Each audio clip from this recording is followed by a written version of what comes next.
क्या ये है कि मल्टीनेशनल वाले जितने भी लोग होते हैं उनको जो है सारे लोग अच्छे मिल जाते हैं और हमारे जैसे लोग जो होते हैं उनको तो लोग अच्छे नहीं सर, मिलते। अगर आप मुझसे सवाल कर रहे हैं सवाल जी, से, तो थोड़ा मैं सा अपना एक्सपीरियंस और अपनी लाइलमी के अंदर जो भी बात मैं सीखा हूँ वो मैं बता सकता हूँ। देखिए, मल्टीनेशनल कंपनी आपको ज़्यादा पता है, मैं उन लोगों को बता रहा हूँ कि जो मेरे लेवल के हैं, ठीक है ना। मकसद कहने का ये है कि मल्टीनेशनल कंपनी के अंदर पूरा फ्रेमवर्क डिज़ाइन होता है उनका, पहली चीज़। दूसरी चीज़, उनका एनवायरनमेंट बहुत बड़ा फैक्टर है कि जिसकी वजह से एम्प्लॉई कहता है कि यार मैं एक अच्छी मल्टीनेशनल कंपनी में जाता हूँ तो मुझे जो लेबल मिलेगा वो प्रॉमिसिंग लेबल है और उससे मैं बहुत जगहों की अपॉर्चुनिटी खोल सकता हूँ। तो वो एक कम लोअर उस पर भी सैलरी भी चला जाता है, जबकि उनकी सैलरी वैसे भी मार्केट स्टैंडर्ड के मुताबिक होती है।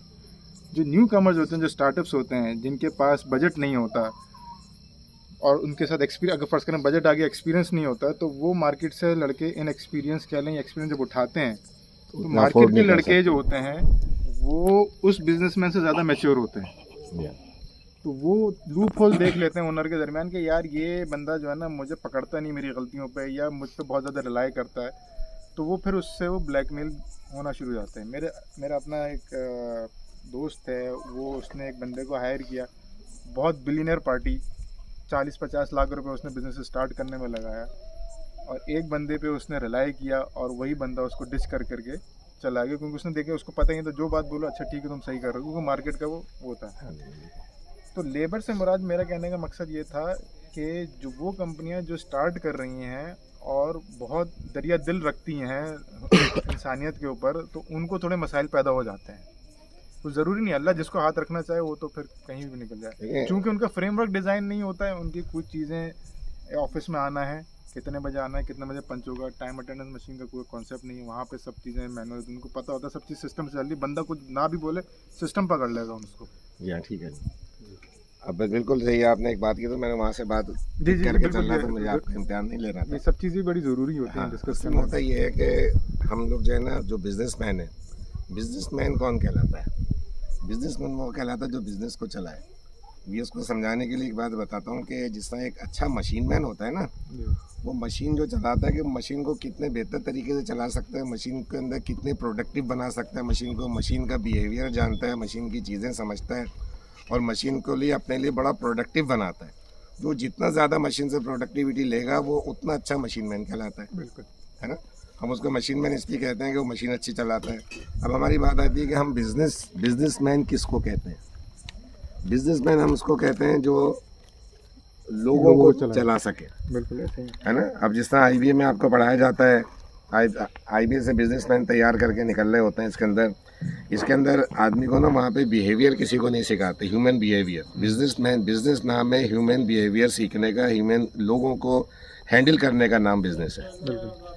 अगर आप लोगों को हैंडल नहीं कर सकते हैं तो वो आप मतलब बिजनेसमैन नहीं है। IBA के अंदर हमारे पास देखें ना, यहाँ पे अगर 100 बच्चा IBA से पढ़ के निकलता है तो उसके अंदर से 60 बच्चा ऐसा होता है जो कि बिजनेस, या 80 बच्चा ऐसा होता है जो कि बिजनेस करता ही नहीं है।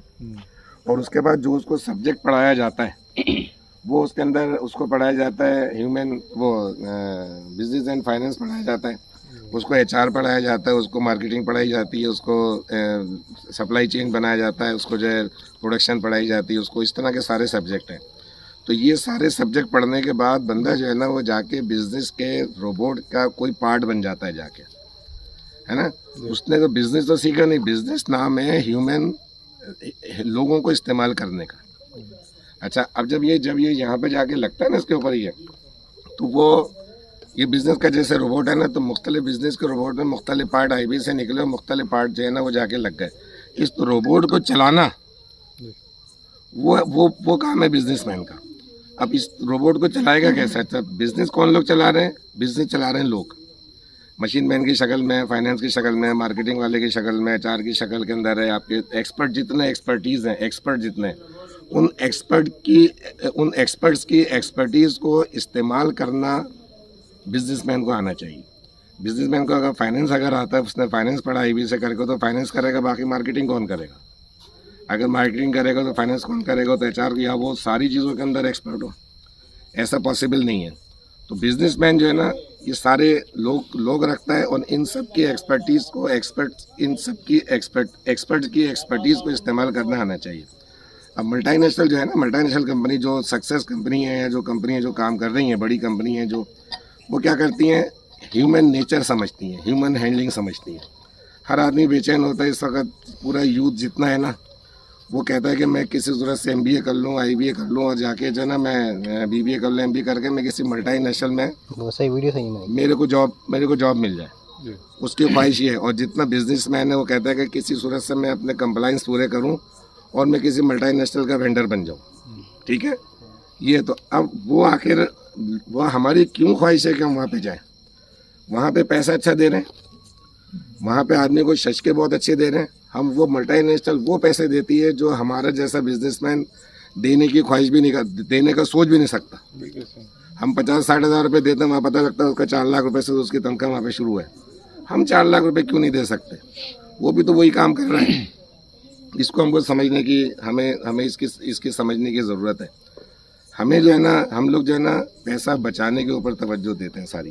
पाकिस्तान का बिजनेसमैन, बल्कि पूरी मैं कहूँगा जो बिज़नेस नहीं जानता है, 99% लोग जो है ना वो पैसा बचाने के ऊपर तवज्जो देते हैं, जब पैसा और पैसा कमाने पे नहीं। जबकि मल्टीनेशनल पैसा कमाने पे तवज्जो देती है। वो सारे गुर वो सीखती है जिससे पैसा कमाया जाता है। और हमारे जैसे लोग, हमारे जो लोकल बिजनेसमैन है, वो पैसे बचाने की ऊपर तवज्जो देता है, पैसा बचाने की गुण सीखता है। अब आप जितने भी यहाँ बिजनेस वाले हैं, वो सुबह जब घर से निकलता है उसके दिमाग में एक ही एम होता है कि मैं पैसे बचाऊंगा कैसे। तो जब वो पैसा बचाने का उसका टारगेट होगा, पैसा बचाने के लिए आप इस तरफ जा रहे हैं और पैसा कमाने के लिए आप इस तरफ जाना है।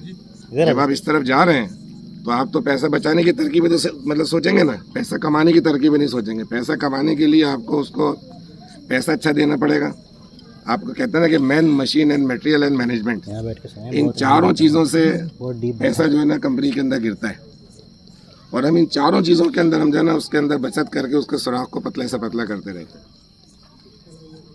ये इमाम साहब और मौजिन साहब आए हैं, इनको जगह दें। इधर आ जाएं, आगे। इसमें मेरा एक सवाल है यहाँ पे, मैं अपना एक एक्सपीरियंस बताता हूँ। इस सवाल से बड़ा तंग हूँ और परेशान भी हूँ। अगर इसका सोल्यूशन आपसे मिल जाता है बड़ा ज़बरदस्त है। मेरी प्रोडक्ट आपने बताई, थोड़ा सवाल को अपना वो करेंगे, डिले करेंगे 1 मिनट की। मैं बड़ी हीट हुई भी इस वक्त। 1 मिनट 1 मिनट। अमीन भाई की जो बातें हैं ना बहुत डीप है, लेकिन ये माहौल ऐसा नहीं है, इतनी तवज्जो या फिर इतना अच्छी तरीके से समझ नहीं पा रहे हम लोग। मल्टीनेशनल का इन्होंने बताया कि वो लोगों को अच्छा पे करते हैं, मतलब वो पैसे नहीं बचाते लेबर पे। हम सोचते हैं ना कि यार इतना खर्चा रेंट का, इतना, जैसे अभी उसामा ने पूरा हिसाब बताया कि 25,000 रुपये एक लेबर की तनख्वाह है, 5 महीने के 6 महीने के कितने हो गए, और उसके बाद फिर रेंट कितना हो गया, पूरा हिसाब किताब लगा रहे हैं। तो अमीन भाई ने ये बोला कि भाई अगर आप लेबर या जो भी आपके पास एक्सपर्ट्स हैं उनको अच्छे पैसे देंगे तो वो आपको पैसे कमा के देंगे। तो आपका सारा फोकस पैसे कमाने पे होना चाहिए, पैसे बचाने पे नहीं होना चाहिए। ये इनकी एक समरी थी जी। अब मैं कहूँगा अच्छे पैसे दें तो आप ये पूछेंगे पैसा कमाने की तरकीब तो बताएं। जब अच्छे पैसे कमाएंगे नहीं तो अच्छे पैसे देंगे कैसे? अच्छे पैसे जब कमाएंगे नहीं तो अच्छे पैसे देंगे कैसे? अच्छा पैसा कमाने की तरकीबें आप जब सीखेंगे जब आप अच्छे पैसे देंगे। इसके साथ डायरेक्ट इसके साथ नहीं, इंटरलिंक इसके साथ। हम जब तक लोगों को पैसा नहीं देंगे, हम ऐसा इसके लिए जो ना, इसके लिए अल्लाह ताला ने इंसान को वक्त दिया है। टाइम तो बिजनेसमैन के पास कोई मैटर करता ही नहीं है। हमें जो सबसे पहले हमें जो सीखना चाहिए वक्त क्या है, ये हमें सीखना चाहिए। जिस दिन बिजनेसमैन यह सीख जाएगा कि वक्त क्या है, तो वो अपने लेबर को अगर 60,000 रुपये दे रहा है तो 1,20,000 रुपये भी देगा तो उसको महंगा नहीं पड़ेगा। ये मेरी गारंटी है। मैं अगर कहता हूँ कि अगर आप वक्त को समझ जाते हैं क्या है, ठीक है ना। मैं एक आपको मिसाल देता हूँ कि एक कंपनी होते हैं जहाज़रानी की, जो कंपनी है हवाई जहाज़ जो कहते हैं, अगर आप उससे कोई टिकट लेते हैं, आपने उससे टिकट लिया 4 महीने पहले, तो उसने आपको टिकट दिया 50,000 रुपये का, लेकिन आप जब फ्लाइट उड़ने से पहले लेते हैं 2 दिन पहले, तो वो देता है 1,10,000 रुपये का। तो वो अच्छा, जब आप फ्लाइट के अंदर बैठते हैं तो आप देखते हैं इसके अंदर 25 सीटें मतलब खाली भी हैं। तो वो उसने आपको 50,000 रुपये का, मेरा एक सवाल है सबसे कि मुझे ये बताएं कि वो 50,000 रुपये जो उसने 50,000 रुपये का 60,000 रुपये उसने कम पे टिकट दिया, उसने 60,000 रुपये कम पे टिकट कैसे दी? और जब फ्लाइट उड़ने से पहले वो कहता है कि 4,000 रुपये कम कर लो, तो 4,000 रुपये कम नहीं करता वो। तो उसको अगर इतना मार्जिन है कि वो 60,000 रुपये कम पे टिकट दे सकता है 4 महीने पहले, तो उसने जब क्यों ना दिया? अब एक सवाल है ना, ये मैंने बड़ी जगह बड़े बड़े लोगों से मैंने सवाल किया, लेकिन मुझे इसका जवाब नहीं था। अगर आपके पास किसी इसका जवाब है तो मुझे बताएं। ज़्यादातर बिजनेसमैन ने मुझसे कहा कि अगर आप 4 महीने पहले उसको पैसे देते हो तो बिजनेस को रोल करता है वो, ठीक है ना। अच्छा, फिर सबने 19 मतलब सारे लोग तकरीबन यही बात करते हैं।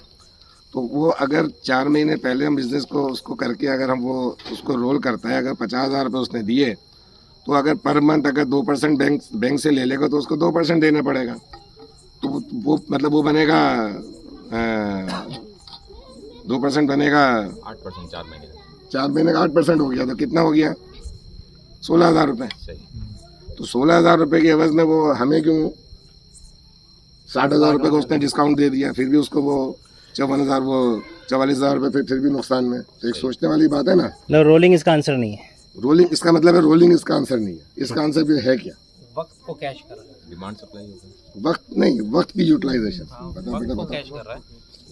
जब ना किसी को वो चीज़ ज़्यादा चाहिए ना, तब आप दे रहे हो तो वो खरीदेगा ही खरीदेगा। ये बात भी सही है उनकी जो। और जो हम जो वक्त की यूटिलाइजेशन मतलब वक्त का टाइम। अच्छा, एक सवाल एक और है। ये बातें मैं इसलिए बता रहा हूँ, मिसाल इसलिए दे रहा हूँ कि इस मिसाल से ना आपको समझ में आ जाएगा कि हम अर्निंग कैसे ज़्यादा कर सकते हैं। आप दिन के अंदर आप 12 घंटे काम करते हैं। मैं वक्त की यूटिलाइजेशन की बात कर रहा हूँ। इसके अंदर 5 चीज़ें और हैं। इसके अंदर वक्त की यूटिलाइजेशन में मैं से बात कर रहा हूँ, इससे पैसे कैसे ज़्यादा कमाएंगे। इसके बाद होती है सिस्टम। आपको एक आपको वो चाहिए, मतलब पाँच इसकी चीज़ें, उसमें से मैं सिर्फ एक वक्त के ऊपर बात कर रहा हूँ अभी। तो वक्त के ऊपर जब आप वो कमाएंगे, आप 12 घंटे काम करते हैं। आपकी फैक्ट्री, टिश्यू की फैक्ट्री आपने लगाई है, कोई भी मैन्युफैक्चरिंग आप कर रहे हैं, 12 घंटे काम कर रहे हैं। उस 12 घंटे के अंदर आप 1 लाख रुपए का काम करते हैं। महीने के अंदर 10 लाख रुपए का काम करते हैं। उस 10 लाख रुपए के अंदर से 2 लाख रुपए आपको प्रॉफिट होता है। अगर आप 24 घंटे काम करेंगे तो आपको कितना प्रॉफिट होगा? 4 लाख का होगा। आपने एकदम कहा, आप भी बिजनेसमैन हैं। और किसी का कोई सवाल है कर नहीं सकते। इसके अलावा कोई सही। कि उसने 4 लाख, सबका यही है ना। मैं कहता हूँ 4 लाख रुपए नहीं, 10 लाख रुपए, ज्यादा कमाएगा। 9 लाख रुपए, 10 लाख रुपए। क्यों? हम 10 लाख रुपए के अंदर हम उसको अगर वो करें तो हमारे पास 5 लाख रुपए हमारे फिक्स के पैसे खर्च होते हैं। अप्रॉक्स 50 वो आते हैं, 50% खर्चा आता कॉस्ट आ है। गई। फिक्स की कॉस्ट जो आती है। ठीक है। 3 लाख रुपए हमारा रनिंग एक्सपेंस आता है, या वेरिएबल एक्सपेंस होता है कि जितनी आप प्रोडक्ट बनाएंगे उतना आपका खर्चा होगा जी। वो आता है 30% अप्रॉक्स। और 20% जो खर्चा आता है वो आपका प्रॉफिट होता है। सही। अब जब आपने 24 घंटे काम किया, 24 घंटे काम करने के ऊपर आपको कितने पैसे मिले? ठीक है, 20 लाख हुए। 20 लाख हुए। 20 लाख। अच्छा, लेकिन 20 लाख में फिक्स का पैसा कितना गया? सही है, 5 लाख ही गया। 5 लाख गया। और आपके रनिंग एक्सपेंस कितने गए? 3 और 3 6 चले गए। 6 लाख 6 रुपए। लाख चले गए। कितना हो गया? 11 11। अब आपकी बस 9 लाख बचत कितनी हुई? 9 लाख। सही। 4 लाख तो नहीं होना चाहिए। सही है। तो इसी तरह से जब आप जितनी, अगर आप इसकी प्रोडक्शन आप 3 गुना कर लेते हैं। अब आपने कहा कि जो मेरे पास जो मशीन जो मैं जो अपनी प्रोडक्ट जो बना रहा हूँ, अगर वो 10 लाख की जगह मैंने आपने उसको डबल कर लिया, 20 लाख रुपए आप आ रहे उसी टाइम के अंदर। अब आप कह रहे हैं मैं इस टाइम के अंदर ऐसा करता हूँ कि इसको मैं ये प्रोडक्ट है ना, ये वाली मैं डबल मशीन लगा लेता हूँ इसके अंदर में, सही।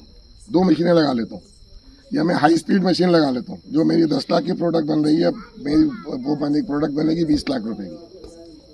तो अब आपने 24 घंटे में कितना कमाया? 40 लाख का काम किया। सही। 40 लाख में फिक्स का पैसा कितना गया?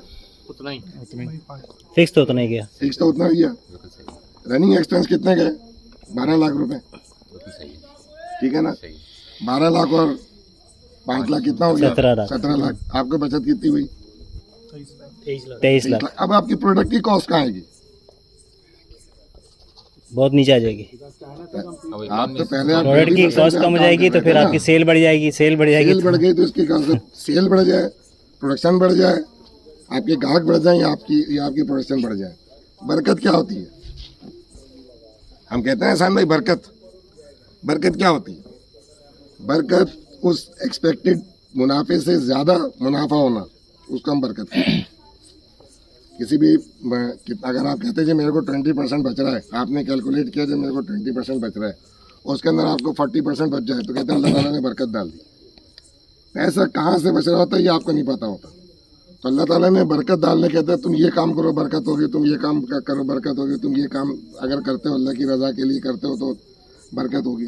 तो जब हम वो काम कर रहे होते हैं तो हमारी या तो प्रोडक्शन ज़्यादा हो रही होती है या हमारी सेल ज़्यादा हो रही होती है। जब सेल ज़्यादा, उसी टाइम के अंदर जब सेल ज़्यादा होती है ना तो आपका नेट प्रॉफिट होता है। तो ये बात पाकिस्तान के बिजनेसमैन को क्या किसी बिजनेसमैन को नहीं पता। दिन और रात काम करने वाला है। दिन और रात टाइम की यूटिलाइजेशन। मैंने एक बात बताई है, यूटिलाइजेशन ऑफ टाइम। दुनिया भर के अंदर जितनी तरक्की हो रही है ना, चाइना ने कैसे तरक्की करी।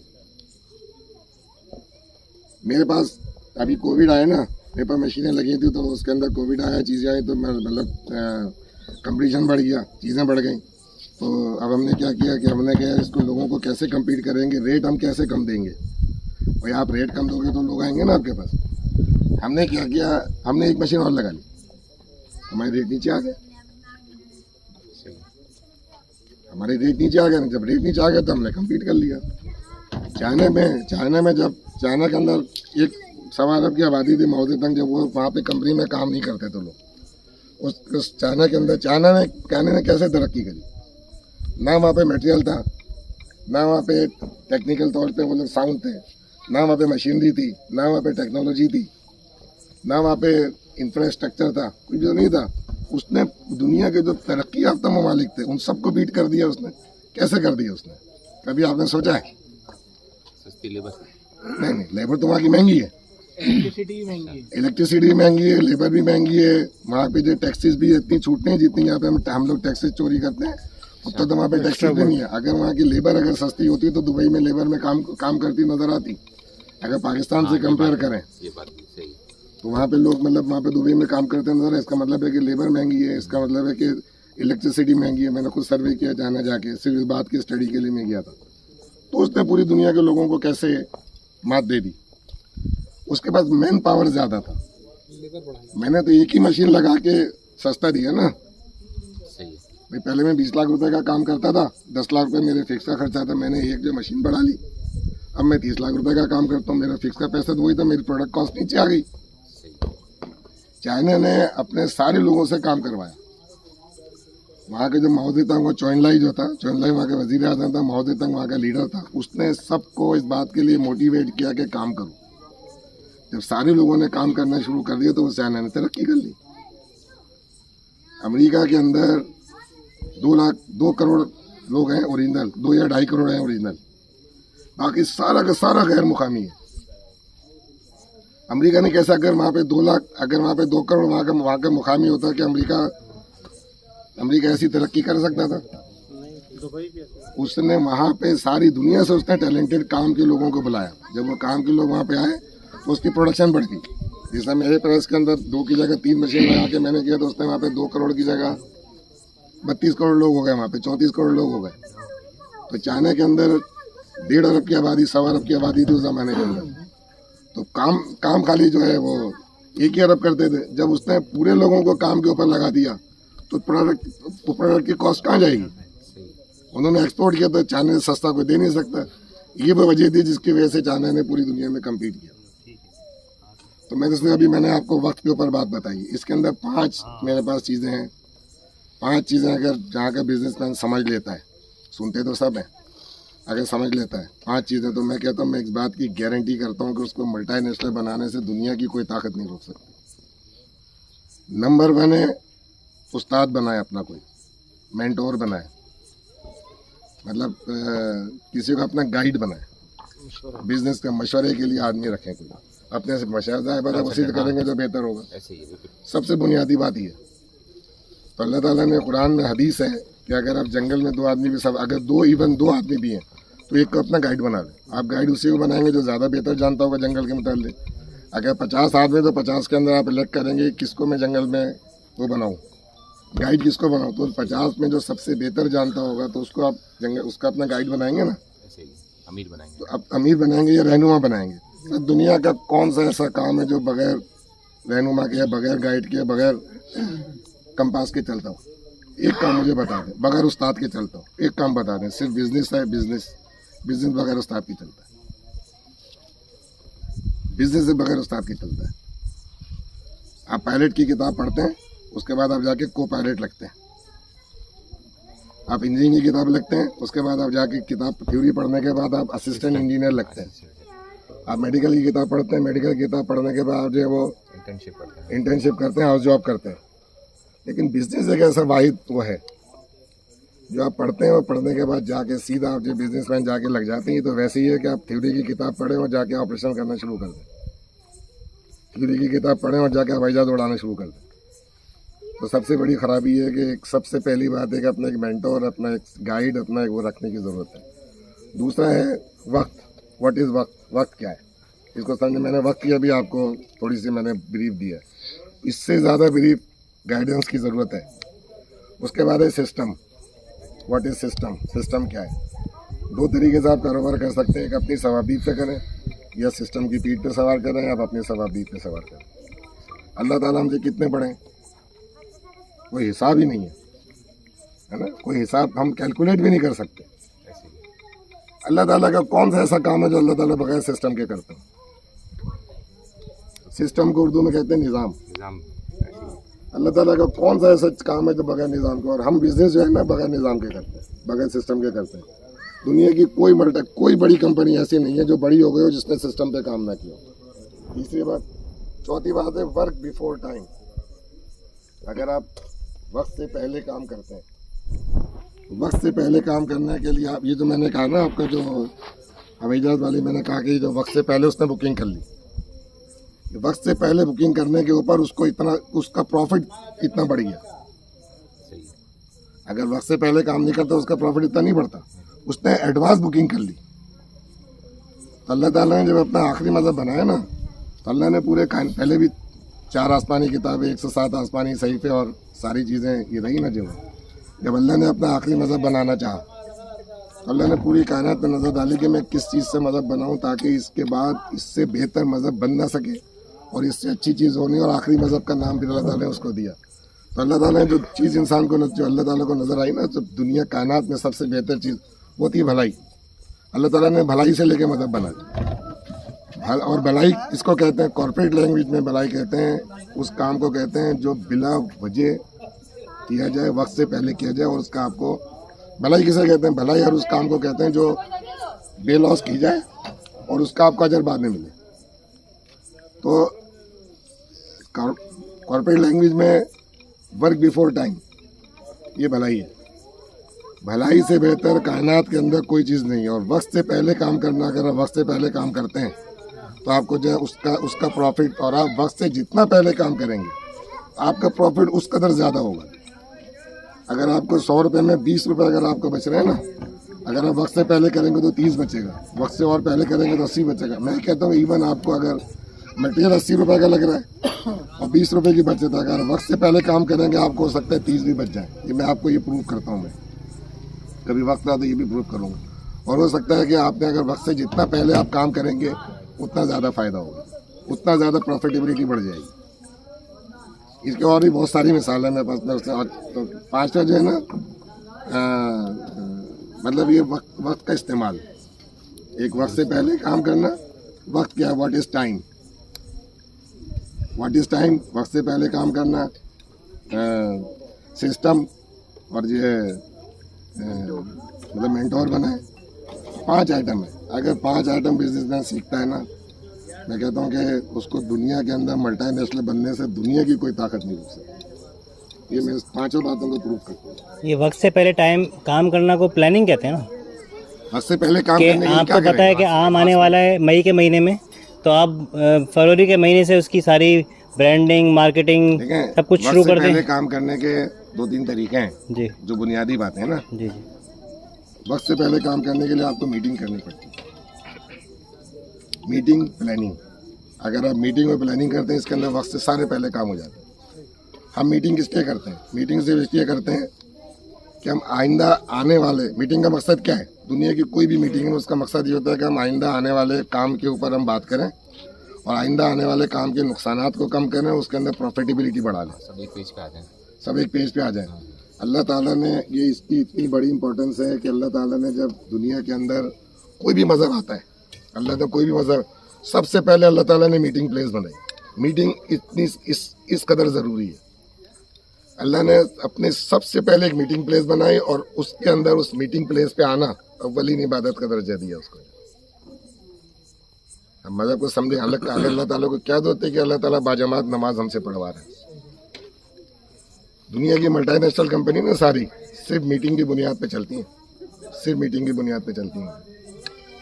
पूरी दुनिया में जो अपने काम जो चला रहे हैं वो मीटिंग की बुनियाद के ऊपर चला रहे हैं।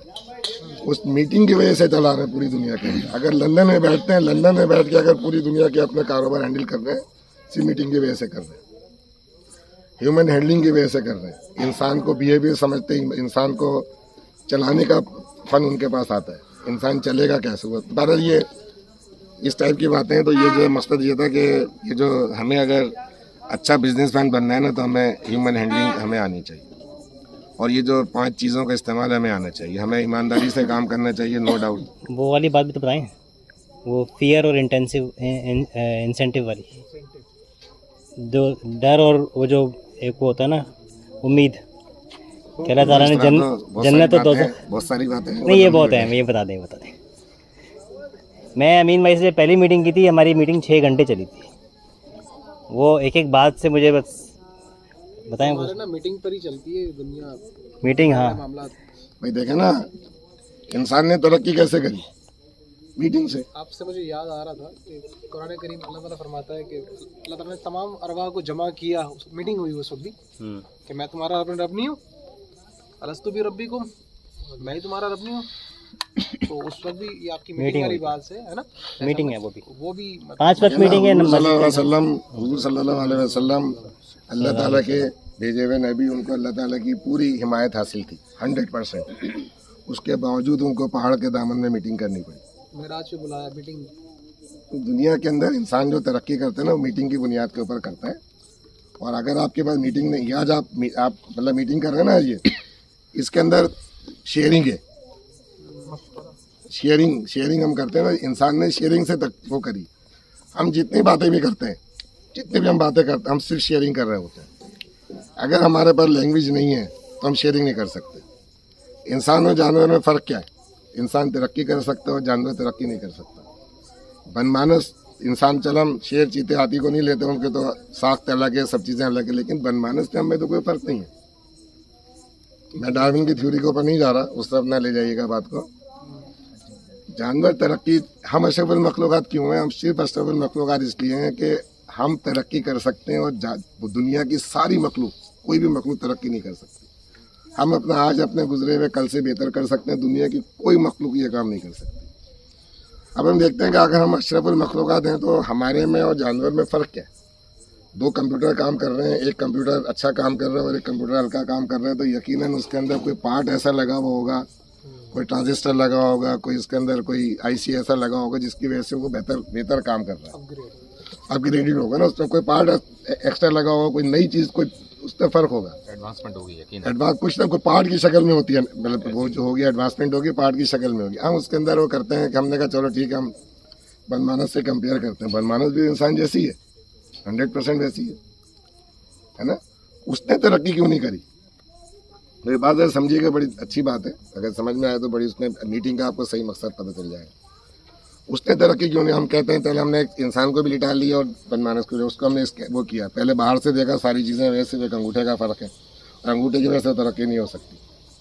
अच्छा, फिर हमने उसके अंदर के बॉडी की स्कैन करी। जब हमने पूरी बॉडी का स्कैन किया ना, उसके पूरी बॉडी का हमने स्कैन किया, इंसान की भी और जानवर की भी, उसकी बनमानस की भी, तो इंसान के अंदर एक एडिशनल चीज़ नज़र आई। तो यकीनन वही एडिशनल चीज़ उसकी तरक्की का सबब है, तरक्की करने का सबब होगा। सही, ऐसी होगा ना। बिल्कुल ऐसे ही। अगर कंप्यूटर में कोई एक एडिशनल पार्ट, बाकी सारे पार्ट वही हैं और एक वो है। इंसान के अंदर एक पार्ट यहाँ पे अल्लाह ताला ने इंसान को बख्शा दिया है, उसका नाम है फॉक्स P2। दिमाग में एक यहाँ पे एक इधर पार्ट होता है, तो उसका नाम होता है फॉक्स P2।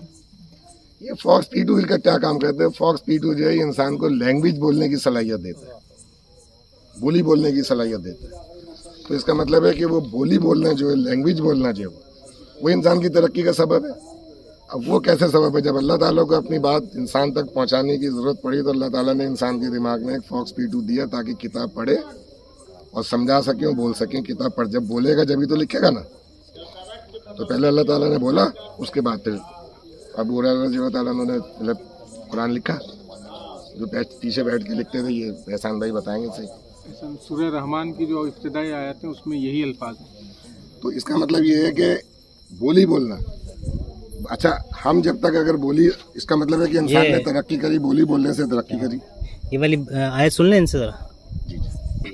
नासिर भाई, सूरह रहमान की जो आयत है ना, उसमें जो अल्लाह ने पहली सिफ़त बयान की है, अल रहमान अल्लामल कुरान, इल्म सिखाया, अल्लामहुल बयान, कि उसको बोलने की सलाहियत। बोलने की सलाहियत। तो इल्म जानवर के पास है, वो कैसा है कि वो बच्चे को दूध भी पिला रहा है और गाय का बच्चा भी पैदा होकर जाता माँ के पास ही है, वो लिमिट उतनी है। लेकिन हमें फ़र्क ये है कि हमें जो बोलने का जो इल्म दिया है, आपकी बात बिल्कुल बयान वही है जो सूरह रहमान की 4 आयत हैं। इंसान इसकी तफसीर पढ़ेंगे तो यही बात आएगी। इंसान बोलने से कैसे तरक्की करता है? मेरा जिंदगी का जो एक्सपीरियंस है, मैं जब तक बोलूँगा नहीं तो मैं आप तक कैसे पहुँचाऊँगा?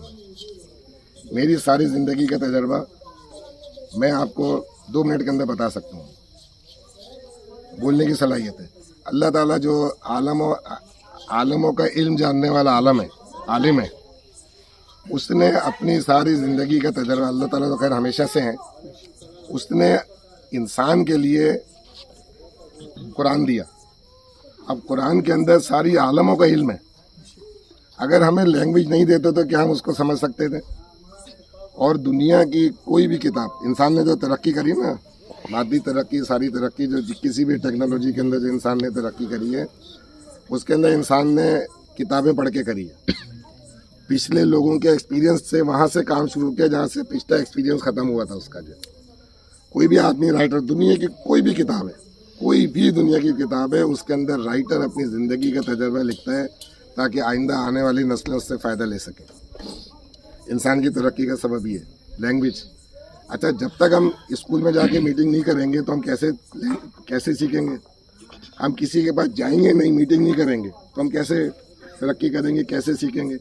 तो मीटिंग इतनी ज़रूरी है। इसलिए अल्लाह ताला ने इंसान को पैदा करने के बाद जो मज़हब देने के बाद, किसी मज़हब के अंदर भी सबसे पहले अल्लाह ताला ने उसके लिए एक मीटिंग प्लेस बनाई। चाहे बस को सिनेमा कह लें, चर्च कह लें, मस्जिद कह लें, मंदिर कह लें, टेम्पल कह लें, कुछ भी आप कह लें उसका नाम। और वहाँ जाना अव्वलीन इबादत कर देता है, इसलिए कि जब तक आप मीटिंग नहीं करेंगे तो एक दूसरे की इंफॉर्मेशन और शेयरिंग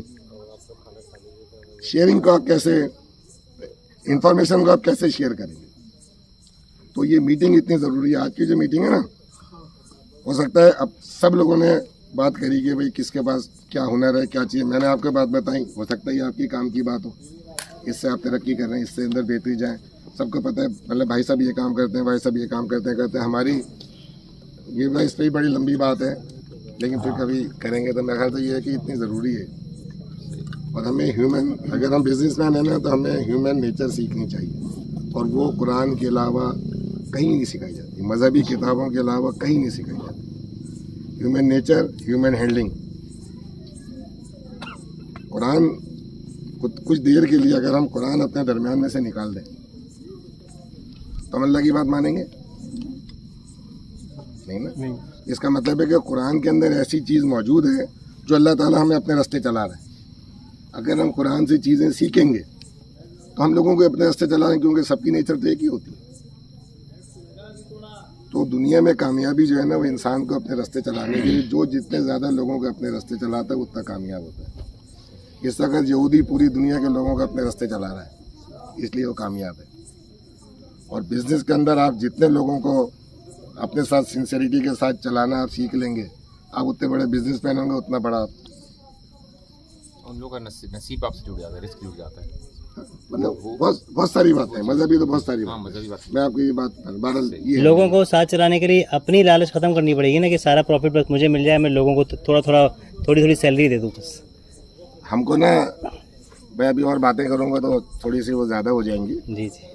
तो ये बात है कि हमें जो ना पैसा बचाना नहीं, पैसा कमाने की तरकीब में सोचना है। अच्छा, पैसा बचाने की तरकीब सोचते हैं तो हम कहते हैं पैसा बचाएंगे वो आप जो आपकी जेब में या जो एक्सपेक्टेड मुनाफा है, और पैसा कमाएंगे वो जो दुनिया की जेब में। हम लोग पैसा बचाने के अलावा कोई काम करते हैं। मैं आपको पैसा बचाने की तरकीबें मैं आपको बता रहा हूँ। तो हैरत से लोग सुनते हैं कि यार ये पैसा बचाने की तरकीबें भी होती हैं क्या। Multinational man machine and material and management, इसके ऊपर बेबहा पैसा लगा। हम लोग सोचते हैं हल्की मशीन ले लो जिस पे काम किससे चल जाएगा। आदमी देख लो यार, उधर 60,000 के 50 वाला भी यही काम कर देगा, 40 वाला भी ये काम कर देगा। वो तो कहते हैं कि बताओ कितना महंगा आदमी है। टैलेंट जितना होता है वो उसको उतने पैसे देते हैं जितना उसके पास टैलेंट होता है, और हम लोग उसको उतने पैसे देते हैं जितनी हमारी जेब इजाजत देती है, वो किसी काम का नहीं होता।